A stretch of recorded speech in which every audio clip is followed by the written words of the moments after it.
Bonjour tout le monde sur la deuxième vidéo et ça concerne les variables sur Python. Alors, une variable Python peut avoir un nom court, par exemple A, X, Y, Z, A, par exemple, X, Y, etc.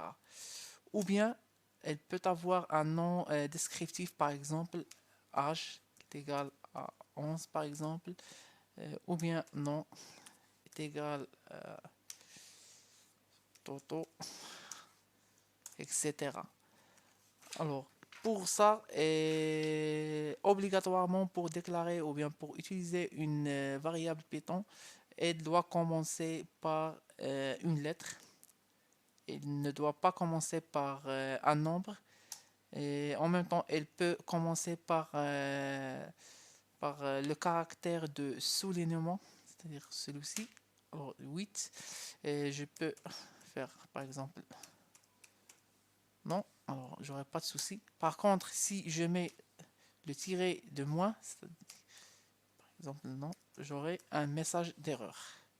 Je ne peux pas afficher ça. Alors si je mets par exemple, je veux afficher print underscore non, plutôt. Alors c'est pas, hop. Ici j'ai un message d'erreur parce que j'ai commencé par le tiret de moins. Si j'enlève ça,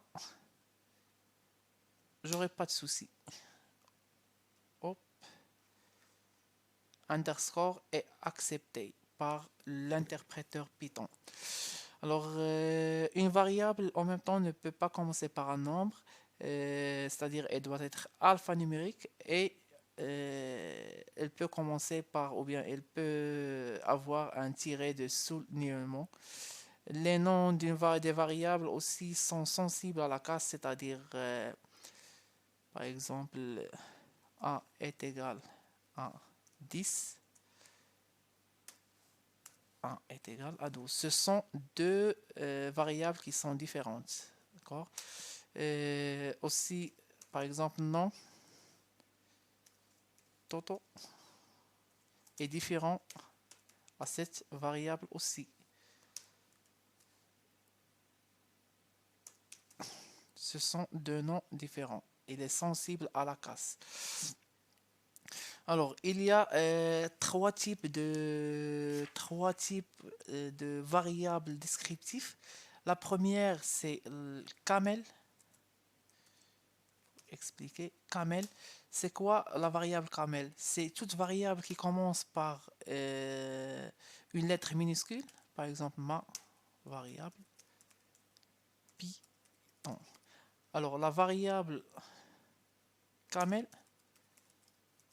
c'est une variable qui contient plusieurs mots, d'accord? C'est une variable descriptive, plusieurs mots.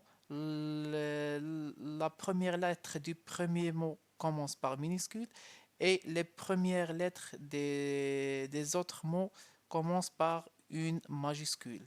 Comme ici, si vous voyez, ma, comme minuscule, variable c'est V majuscule, Python c'est P majuscule. Alors ça s'appelle une variable ou bien une variable camel.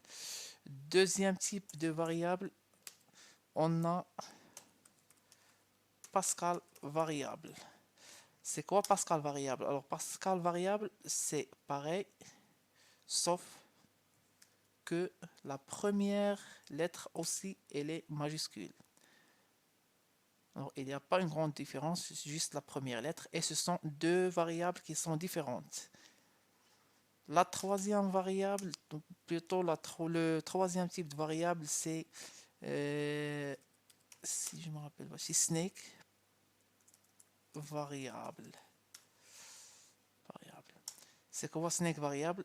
C'est une variable séparée par des lignes de soulignement.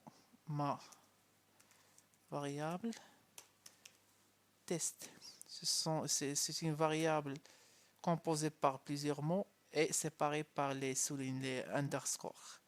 Alors, ce sont les trois types de variables. Alors maintenant, on va voir quelques exemples de variables, ou bien, alors par exemple ici, on peut faire une variable qui contient des caractères. Alors, Toto, ça c'est une variable numérique par exemple, je peux mettre 10. Et celle-ci, c'est une variable aussi qui est string, alors chaîne de caractères. Ici. Alors on peut utiliser les deux codes comme on peut utiliser les seuls codes.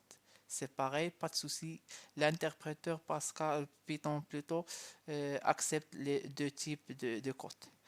Alors si j'affiche par exemple ici print ma variable Python, j'affiche aussi ma variable Python, la deuxième, et j'affiche la dernière test.